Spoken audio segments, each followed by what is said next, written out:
Joining us for more on this very latest development on this daring attack is NewsNation's Washington correspondent Joe Khalil. Joe, this was something else. This was the highest-ranking Iranian general to be attacked since the U.S. killed Soleimani during the Trump administration.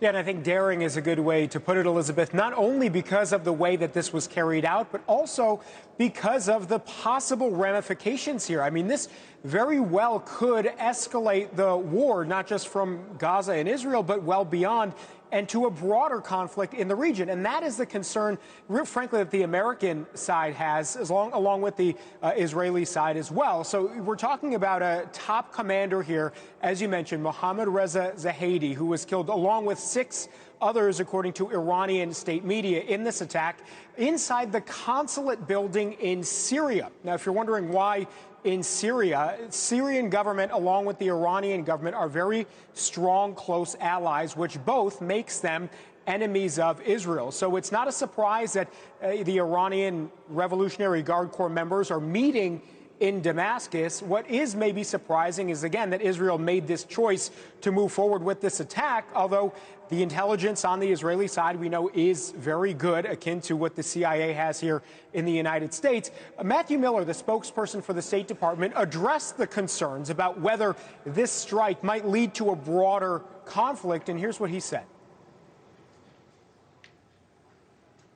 But of course, we are always concerned about anything that would be escalatory or cause an increase in conflict in the region. It has been one of the goals of this administration since October 7th to keep the conflict from spreading, recognizing that Israel has the right to defend itself from adversaries that are sworn to its destruction. Now, Elizabeth, we have heard from Iran. The person who was one official working in Syria, the ambassador from Iran, has actually said there will be a response in kind, and also that whatever it is, it will be harsh. We also know there are these ongoing negotiations between the Palestinian side and the Israeli side for a ceasefire to help get Israeli hostages out and also to provide some humanitarian aid to the Palestinian people in Gaza. The State Department does not think that this strike is going to put those negotiations in jeopardy, but that's a question we can't fully answer yet. So we're going to see if this has any impact on the diplomatic front between the two warring sides. Yeah, Joe, and those negotiations not going very well over the past several weeks. They haven't led to anything. Lots of people getting up and walking out and then coming back to the table. But the United States, President Biden has really been pushing Netanyahu and the Israeli government to turn down the temperature on everything here. I'm just curious. This attack today, this targeted attack of this high-ranking Iranian general inside a diplomatic building, according to the Iranians in Syria, that's the opposite of turning down the temperature. Yeah, it is. And we talked about the nature of it itself, attacking within another country's borders there.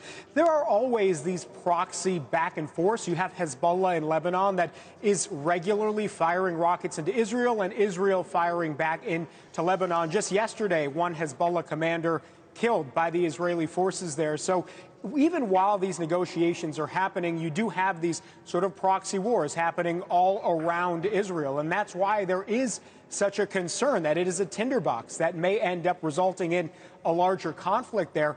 If the negotiations are stalled and stopping, that's a real concern for President Biden, especially if this attack ends up leading to a breakdown of the talks altogether, because it has been a priority for this administration, walking a fine line, mind you, to try to get humanitarian aid into Gaza. Remember, we've already authorized for that essentially floating station to get humanitarian aid into Gaza. That's going to be operated by American military forces. So any escalation may literally put American troops at risk, and that's something that certainly, I imagine, the White House does not want to be seeing right now. Yeah. Thanks so much for watching. Go to joinnn.com to find NewsNation on your television provider.